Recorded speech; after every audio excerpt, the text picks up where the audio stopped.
A new Justice Department report underscores the premeditated and intentional cruelty of Trump's family separation policy. The Inspector General revealed this week that former Attorney General Jeff Sessions and other DOJ officials were a driving force behind splitting up migrant families. Senator Jeff Merkley is now calling for the architects of the policy to be prosecuted to the full extent of the law for any crimes connected with both the atrocities and the cover-up. Senator Dick Durbin is vowing to investigate when he's seated as chairman of the Judiciary Committee. On top of it, this news from a court filing Wednesday revealing more than 600 migrant children are still not reunited with their parents. MSNBC correspondent Jacob Sobroff joins me now. He is the author of Separated: Inside an American Tragedy. Jacob, good to see you. According to a memo from incoming Chief of Staff Ron Klain, Biden's going to sign an executive order late January to start the difficult but critical work of reuniting families separated at the border. We had some sense that this was coming. Why has it taken so long, Jacob, to bring these migrant families back together?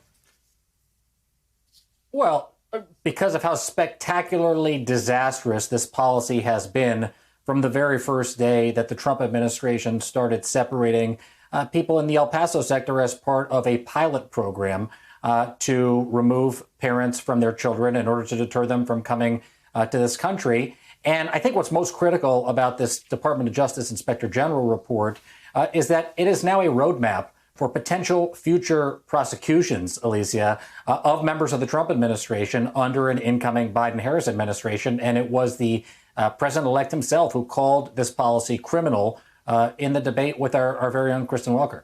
Responding to the Inspector General report, former Deputy Attorney General Rod Rosenstein said family separations were, quote, a failed policy that never should have been proposed or implemented. I mean, Jacob, what do you make of that?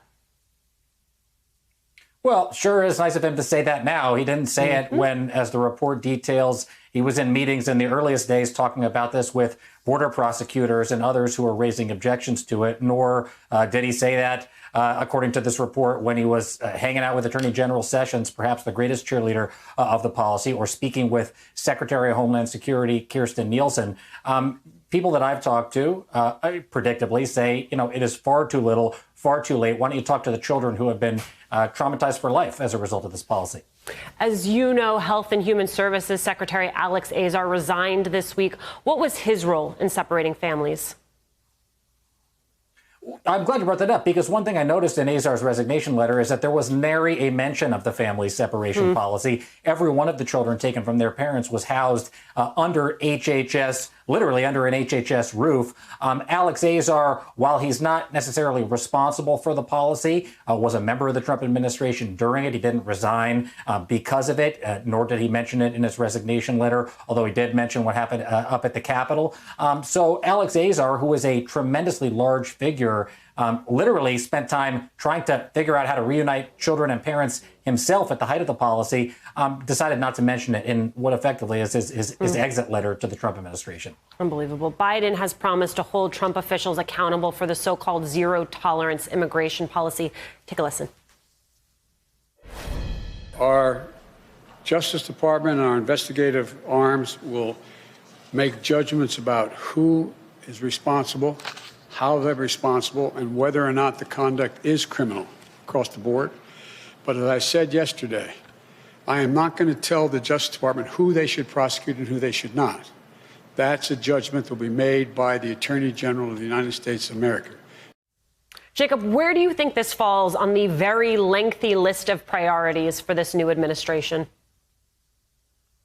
Well, I think, you in part referred to it. I think it's a high priority. January 25th, Ron Klain says, according to this new memo that came out today, that the task force is going to be set up to reunify families as part of this executive order on the 25th.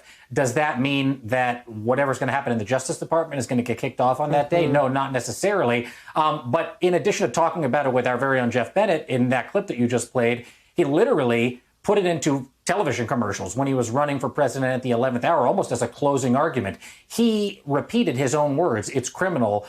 It's criminal. And while he is maintaining an arm's length distance from the ultimate decision that his incoming attorney general is going to make about those prosecutions, he promised a thorough investigation on what you just heard from the incoming president, the president-elect right there.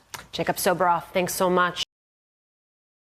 Hey, thanks for watching our YouTube channel. You should know that you can follow today's top stories and breaking news and catch up on your favorite MSNBC shows all in one place.